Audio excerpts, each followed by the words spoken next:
I am an SEO and content strategist. I'm a digital marketer. I've been a digital marketer for a little over 20 years. I'm a mom. I have a little boy who will turn 7 in about a month. They got to the point they stopped using paid ads completely because they had so much traffic coming from natural search for technically free, though they were paying us over $100,000 a year for what we were doing. But they were investing $100,000 a year to work with my team, and they were earning over $1 million a month. So $100,000 investment for a $12 million return. Their president of e-commerce referred to SEO as the unstoppable train.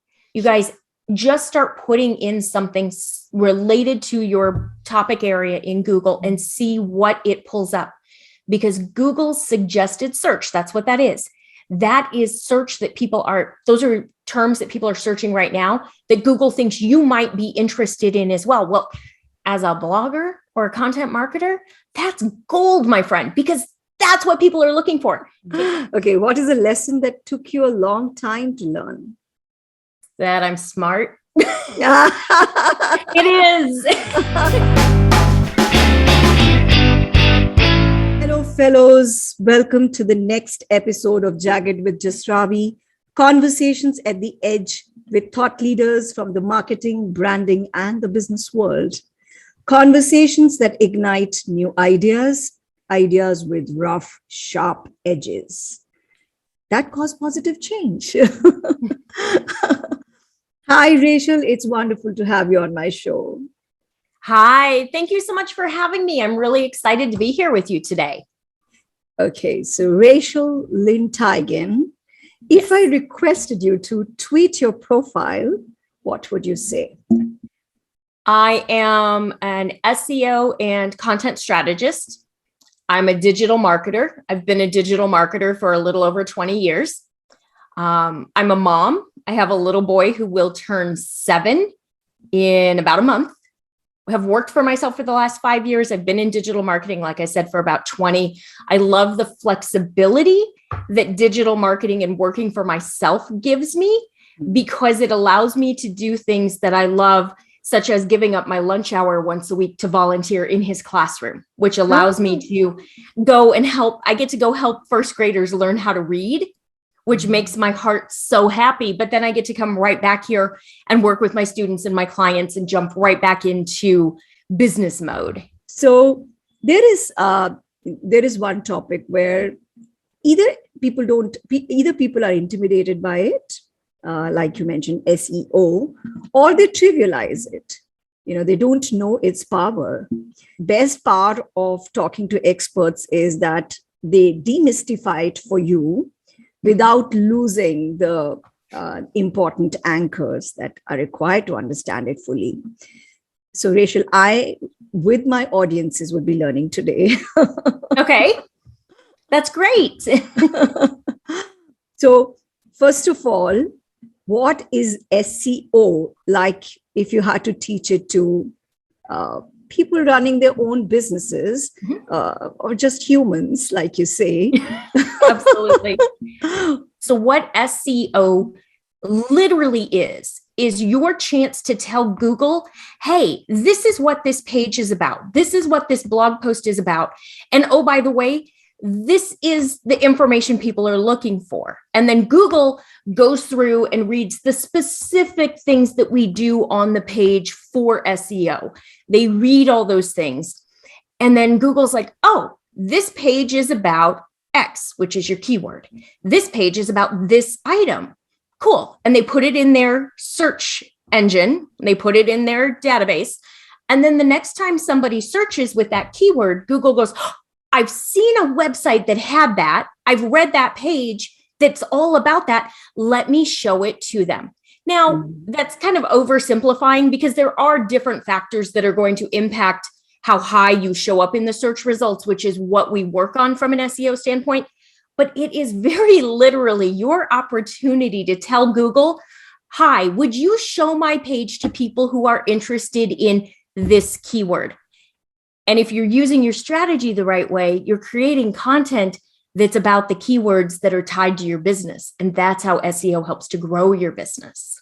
So for businesses, how much business can get generated by simply doing right SEO and optimizing the search well? Could you throw some light here? Oh my gosh, there is more potential than I think people realize. Okay, I have a preschool that I work with. They're in Houston, Texas, which is obviously here in the States. They're not a big preschool, but they've been around for like 35 years. So they're established in their community. We've been working together for 3.5, almost 4 years. The vast majority of their leads come from SEO. They come from the work we've done on the website. They come from the blog posts that we've created. More than 50% of their leads every month come from SEO. They enroll students because the moms or dads start searching and they find content that helps them know, when should I enroll my student in preschool? What do I look for the right preschool? How do I determine if it's the right one for me? They're actually a Montessori preschool. So we do a big mix of Montessori, we do local, and we do preschool. Then if we go back to my time in the corporate world, I ran the SEO and content teams for a very large New York agency prior to leaving a little over 5 years ago.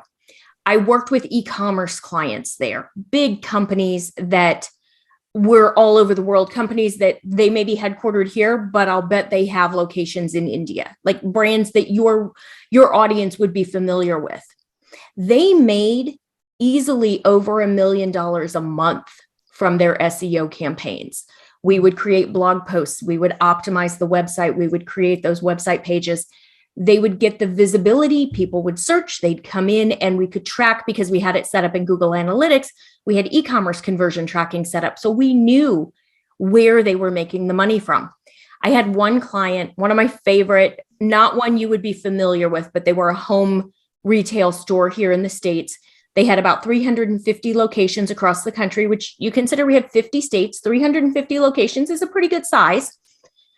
They did absolutely everything we ever recommended for SEO. They were my poster child for absolute best favorite client, because they didn't fight any recommendation you gave them. They ran with it and they did it. They got to the point they stopped using paid ads completely because they had so much traffic coming from natural search for technically free, though they were paying us over $100,000 a year for what we were doing. But they were investing $100,000 a year to work with my team, and they were earning over $1 million a month. So $100,000 investment for a $12 million return. Their president of e-commerce referred to SEO as the unstoppable train. She took money away from paid ads and said, what more can you do? Can you make more blog posts? Can you create more pages? Like, what else can we do? I'll give you all this money that I've been spending on ads because your return is so much better. So if you understand how it works and you use SEO to form your entire content strategy, SEO should be the foundation of your strategy. And if you do that, and you really, truly understand how important it is, your possibilities are limitless. Wow. As you were speaking, I felt that there is a consumer psychology at work as well here, that SEO works better than a paid ad, because an ad is trying to seduce you. And you are skeptical more and more as you're getting savvier and savvier. But SEO is, I am trying to find, and now I am choosing what fits my need. So yes, isn't that so? So the consumer thinks, yes, I mean, I am led to something that I needed, and I did the whole work. So I'm not being seduced by a gimmick or them trying to reach me. absolutely. Is that right? It is 100%. And if you look at the research studies, you see that. So with Google AdWords, like those ads at the top of Google, yeah, a really good click-through rate is 3%, meaning 3 out of 100 people who see your ad will click. And that's considered to be an excellent click-through rate, because most people don't trust the ads. most people skip right over them. If you are in position number 1 on Google in the organic area, in the SEO area, you get on average 37% of the clicks. So out of 100 people who would see that, 37 click on your listing versus 3 who might click on your ad. So it's a 10x increase in the number of people who will see you, who will click through to your website based on whether or not you're in position 1 organically or you have an ad. People don't trust the ads. Wow. And then if we talk about Facebook ads, it's even worse because on Facebook, think about it, it's interruption marketing. They're not on Facebook to see your ad. They're not there to sign up for your webinar or to buy your product. They're there to be entertained and to connect with their friends and family. So Facebook ads have a 1% conversion rate as your goal, or 1% click-through rate. 1%, meaning 1 out of 100. If 1 out of 100 people who sees your ad clicks on it, it's technically successful. I want bigger numbers than that for my effort. And Google ads and Facebook ads, I'm paying for. Yeah. SEO, I'm just writing content that my customer wants, and I'm helping them, and I'm actually building that know, like, and trust factor faster than I would with an ad. Wow. And you would say that this is true for all Facebook, all social media ads? In my experience, yes. We see more performance from SEO. SEO can be challenging, but generally the click-through rates for social media ads are significantly lower than the click-through rates if you rank high. And that is the caveat with SEO. You have to rank high. You have to find keywords where you can rank at the top of page 1 because nobody's going to page 2. Think about your own searching habits. When is the last time you clicked more at the bottom of Google? 99.7% of people don't go to page 2. So this is where, yes, you get a lot more, but you have to be able to rank high. So often we use all the channels together from a marketing strategy standpoint. Maybe we'll buy ads for terms that we can't rank on page 1 for yet. And we keep working to get our website to be able to rank, because then maybe we can stop buying the ads when we do get that ranking at the top. And then we should use social as well to help expand the reach for our content. We're creating content. We've got it working its way in Google, but why wouldn't we share it on social as well to try to expand our audience? So what does one do to get ranked higher? Yeah. So there are a couple things that are going to come into play. The Google algorithm itself, the ranking algorithm, has over 200 factors. They're not going to tell us exactly what it is because it's their secret sauce. Think of it, it's like the Colonel's 11 spices. Like nobody knows what's in those secret sauces, okay? But we have a pretty good understanding. We know that the most important things at this point are the quality of your content and the backlinks that you have on your website.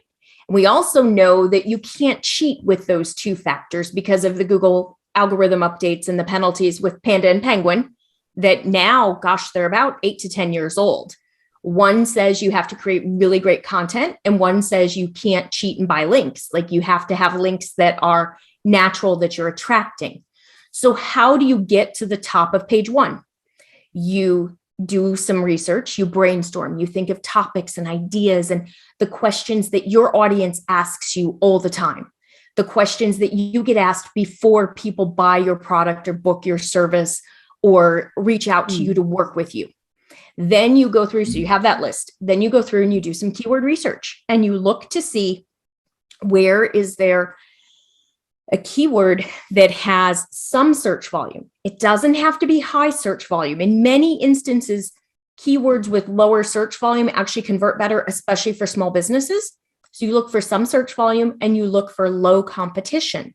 So what you can do to see if you have a good idea where you're at, if you're using the Google keyword tool, it's going to tell you what the competition is. If it's low, medium, or high, that's going to be paid search data. It's not specific to SEO. However, if it is high competition from a paid search standpoint, you can believe that they're also trying to rank for it from an SEO standpoint. So even though it's paid search data, you can count that that is going to be the same for SEO. So look for some search and low competition. Then what you want to do, take that keyword that you think you want to use and go to Google and put it right in your search bar.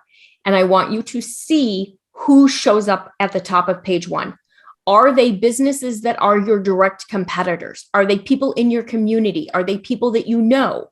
Or are they big stores? Are they big websites? Are they big corporations? Because if they're big corporations, don't waste your time. You're not going to rank. So make sure it's people that are similar to you. From there, you need to create a great piece of content, whether it's a website page or a blog post that answers your ideal customer's questions, that helps them and provides value. You're not going to count how many times you use your keyword. That's how we get really crummy copy. So we're not going to say use your keyword 6 times. We're going to write our copy because our piece is about that keyword. You're going to naturally use it. Then you're going to go back and you're going to reread that copy out loud to yourself. And you're going to be able to tell if you've stuffed it. Have you used the keyword too many times? Or can you edit it and add it in there? So you're going to do that to make sure you're really content with your copy.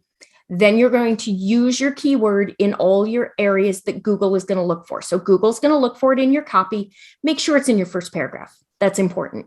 I'm not going to tell you where to use it otherwise, but make sure it's in your first paragraph. If you use header tags to break up your copy, which you should, because it makes it easier for somebody to read it, break it up, make it easier. The header tags are those big tags that go in the middle, the bigger font. Use your keywords in there because Google's going to read that. Put it in your title tag. The title tag you're going to do probably in your admin section, or you're going to do in Yoast if you're on WordPress. You have a maximum of 60 characters, and that includes spaces.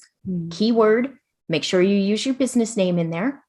If you can include a call to action, if you can fit in shop, like, find out, discover, something like that, we actually see up to a 30% increase in click-through rates in studies. So it's worth trying. You can't always fit it, but if you can, it's worth it. Then you're going to write a meta description. That meta description is going to be a maximum of 160 characters.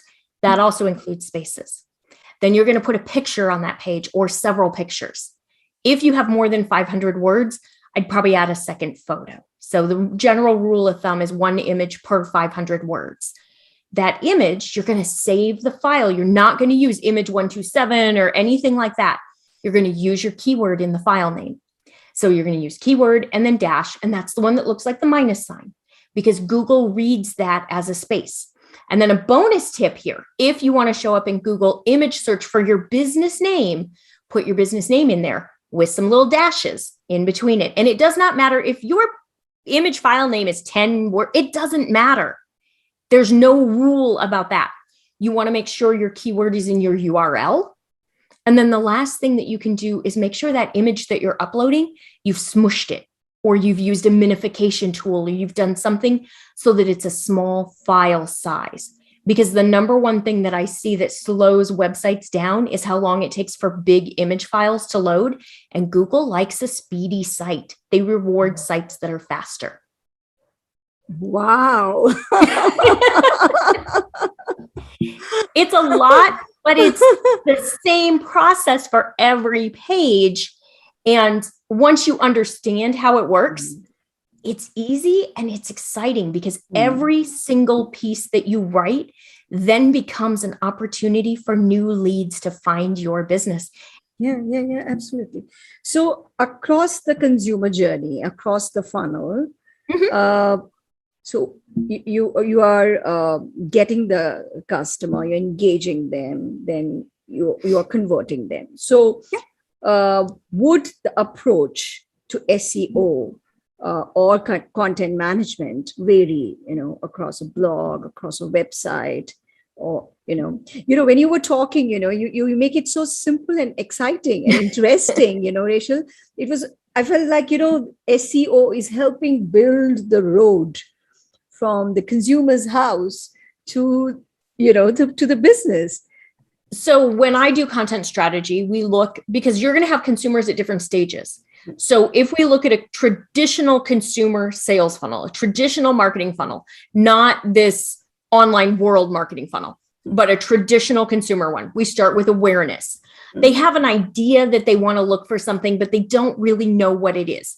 Then we get into consideration. They're getting a little further down it. Then we get into intent and decision. And in some instances, we have due diligence, especially with large purchases such as homes and mortgages and stuff. So we look at the content and the keywords with that same funnel in mind. So I'm going to use a shoe example because this, everybody can understand shoes, and this makes it really easy. So when we're in the awareness stage, the consumer is searching for the word shoes. And there's a ton of search volume. I mean, it's over 1 million searches a month for the word shoes. But what does that consumer want? Let's just say it's her. It's a she, as an example. Is she searching for shoes for herself, her husband, her kid, her dog, high heels, sneakers? We don't know. And so we can't give her what she needs because she doesn't really know. Maybe she goes a little further and she starts searching for women's shoes. Okay, I still don't have a lot here, but I could create a landing page or a category page for women's shoes. And that could at least start getting me on that journey with her.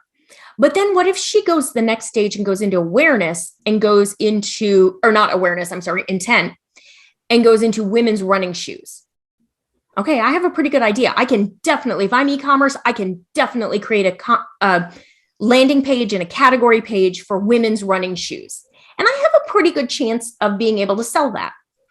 But what if she goes into the actual decision phase and tells me exactly what she wants? And she wants a women's Asics gel Kayano running shoe.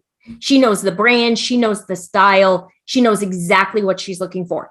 If I can rank on page 1 at the top for women's Asics gel Kayano running shoe, and that's what she's looking for, I have a really good chance of selling that shoe, of converting, as long as my price point is fair, I have free shipping. Like, there's other issues that come into it, but if you can create the content that they're looking for when they're ready to convert, you're going to make more money.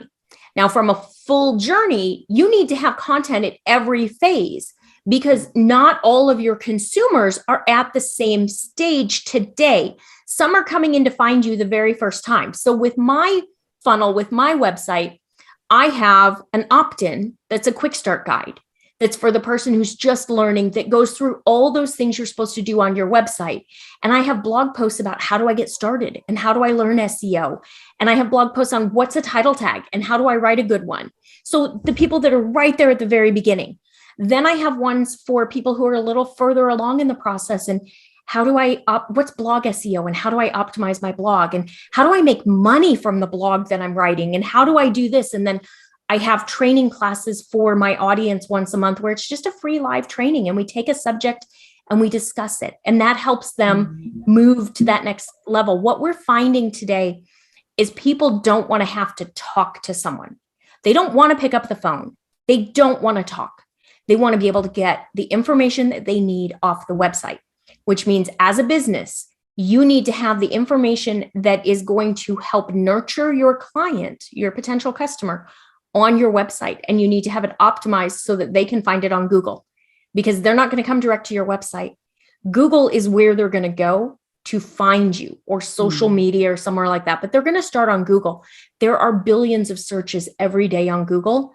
And over, oh gosh, I don't have my number in front of me right now, but it's like over 50% of people find a new business through search. And over 90% of all searches start at the search engine level. So create that content for your website for each step in that customer's journey. Use your keyword research to make sure you're targeting it appropriately. Make sure you're choosing blog post content ideas and topics that have search volume behind them, and then just help them move to the next step by linking them to the next step within your website. Tell them what to do. You have to help the consumer make that journey from prospect to lead to purchase, and you have to show them how to get there. You know, like it's like in the Google world, the keywords with high search volume are like, you know, understanding that is like what is in the popular culture.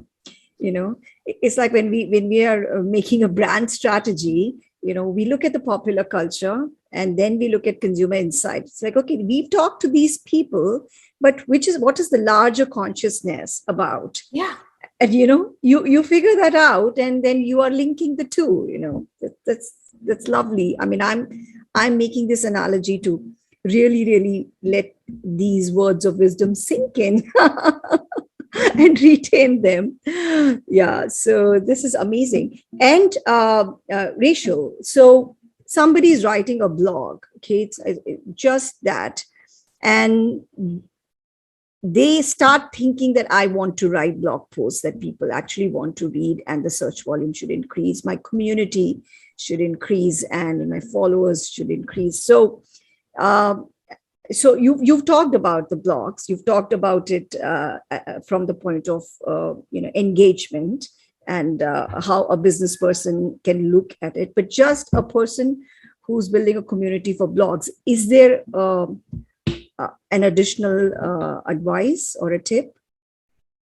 So if you're doing it just because you want to have a blog, just for fun, you want to reach into an audience, you really don't have to do the same strategy, but it's still going to benefit you, because if you go and you look for content ideas that people are searching for, or you write content that has search volume behind it, you're going to have a better chance of connecting and finding that audience. And just because you don't view it as something that you want to turn it into a business today doesn't mean that down the road you wouldn't like to have partnerships with a brand or be an ambassador for someone. And if you can make sure that you're writing about topics that not only interest you, but interest other people, you'll grow your audience. And you need to have that bigger audience to be able to get those partnerships and those collaborations and things in the future. I see a lot of social influencers really kind of missing. They're building big followings on social, but they don't have a website or a blog to send people back to. The challenge here is you don't own social. It's borrowed. It's somebody else's platform, and they can change.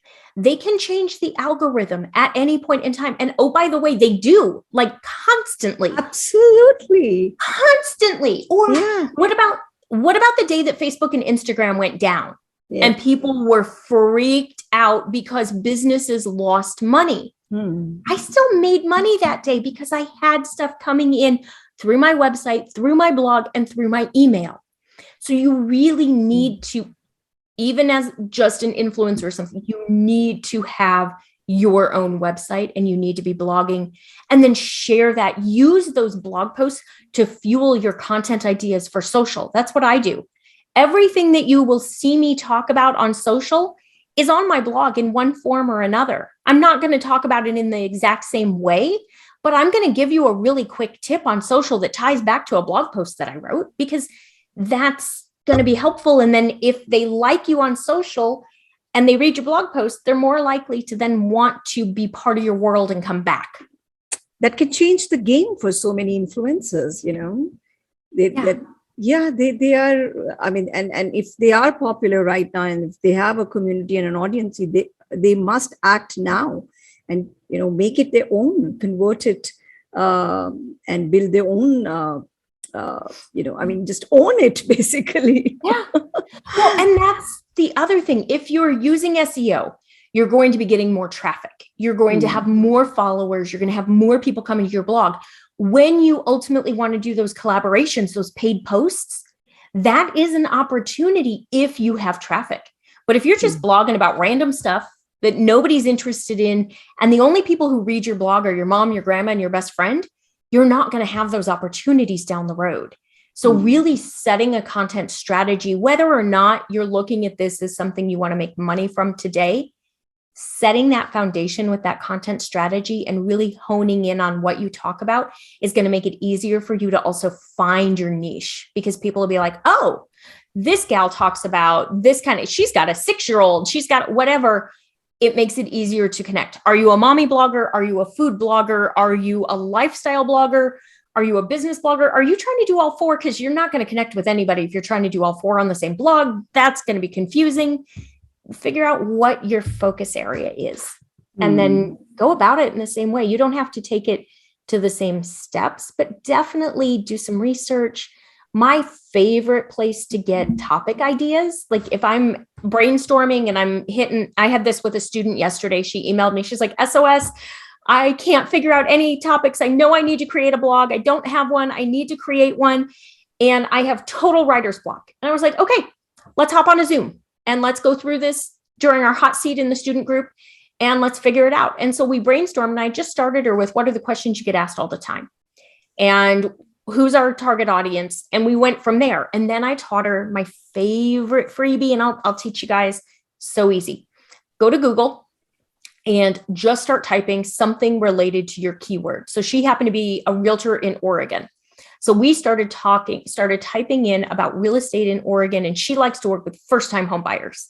So how do I buy a home? How do I buy my first home in Oregon? And then it starts giving you all these ideas.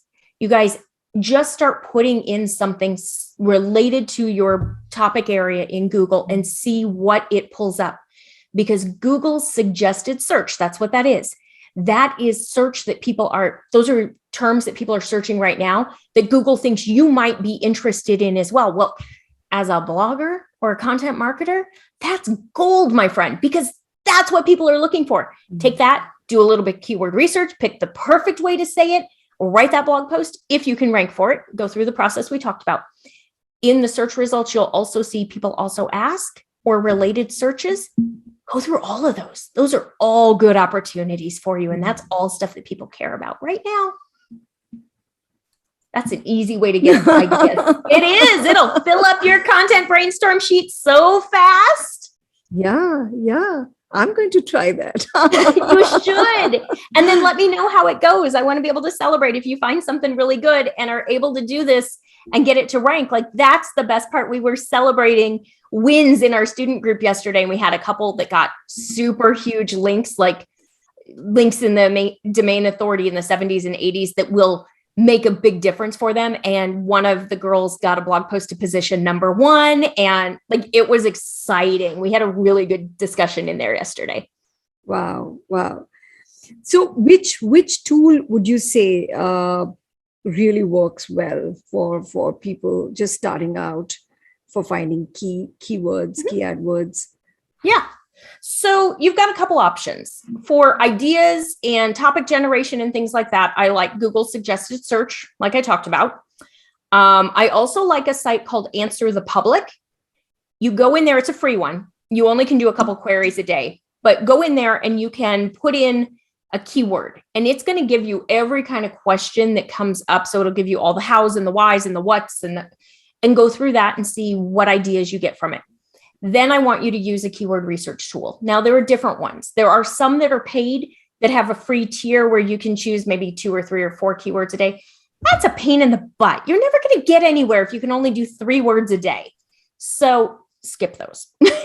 I recommend Google Keyword Research Tool right out of Google, because it's Google information. It's free.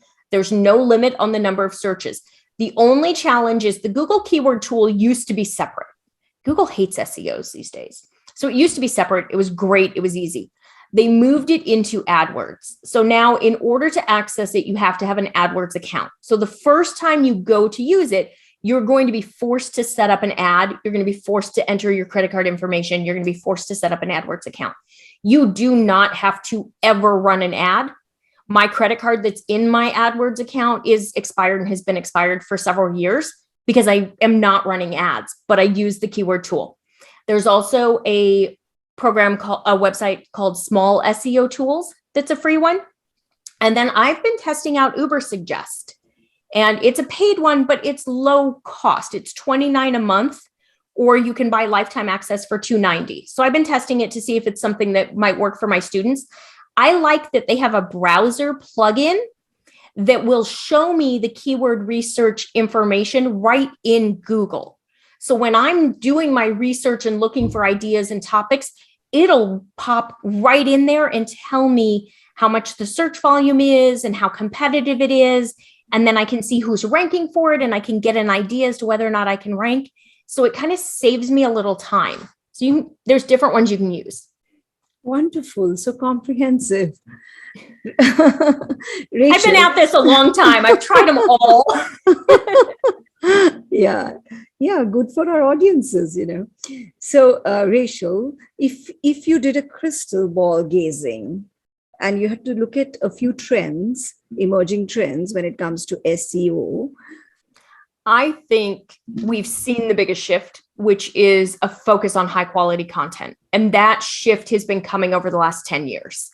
I think people are starting to understand how important it is to create content. But I think where they're still lacking is they don't understand that SEO needs to be part of your content strategy. So that's what I'm trying to get people to see. So crystal ball, I think people are going to start seeing a little more of, if I want results, I have to do SEO with it. I think we're also going to continue to see more movement towards video content because video is engaging. It allows you to connect with that customer. It allows you to build that like, know, and trust factor. But what I think people need to do is to incorporate video or even their audio into their blog posts and onto their website pages, because that increases our time on site, which is something Google looks at when they are ranking us. Just having like podcast notes isn't enough, but having that blog post with that content plus the video is where you're going to see better results. So you'll notice like on my blog, I do a lot of video in addition to the actual written post. Wonderful. Wonderful. So insightful, Rachel.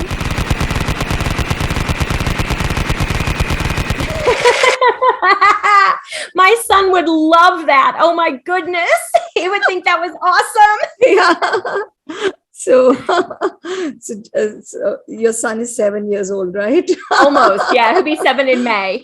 So almost. We're in the process of planning the world's most amazing 7th birthday party after 2 years of COVID kind of stealing his birthday parties. So he hasn't had a big party with friends since he turned 4. So this is going to be the epic birthday party to end all birthday parties, I'm afraid. Yay. So here it is. Mother's best advice. Every child is different. Love them for who they are. Wow. What would you do on Mars for fun? Oh, I'd have to take my son with me because he loves Mars and he would want to play ball, or he'd want to kick a ball and take a Nerf gun. Nice. As per your spouse, your most often used phrase is? Love you. Okay. One thing no one knows about you. I wanted to host the Today Show when I grew up. I went to journalism school and I wanted to host the Today Show. Oh, lovely. Okay. What would you tell your 18-year-old self? Don't worry so much about it. It's going to be okay. And that covers everything. Yeah. That's nice. Okay. What's something new happening in your life right now?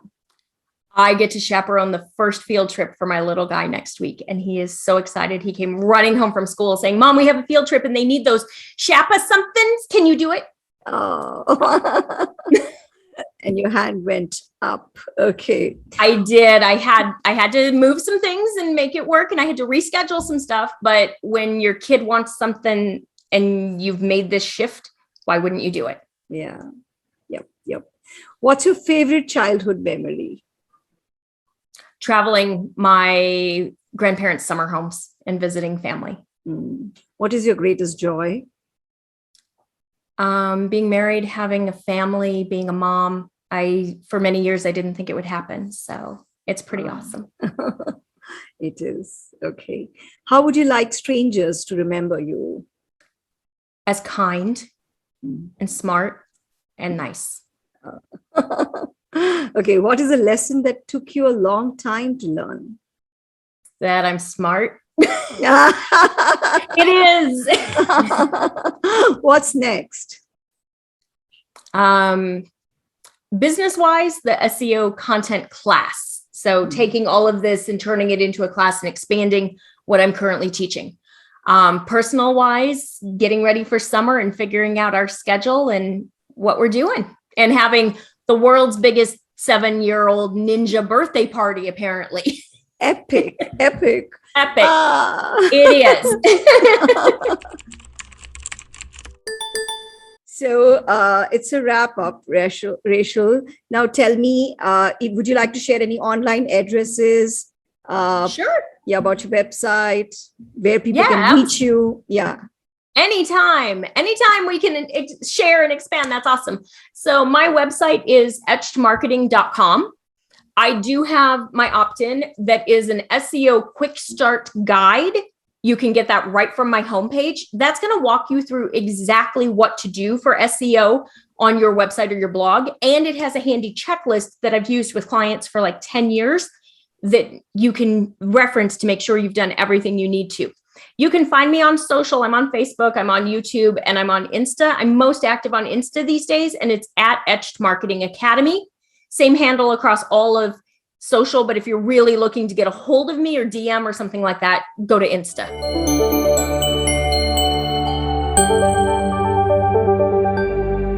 This has been a fantastic conversation. I've really thoroughly enjoyed it. I think your listeners are really lucky to have somebody who's helping guide them and break information down and bring in fun, different conversations. So they should be sharing this with their friends. Absolutely.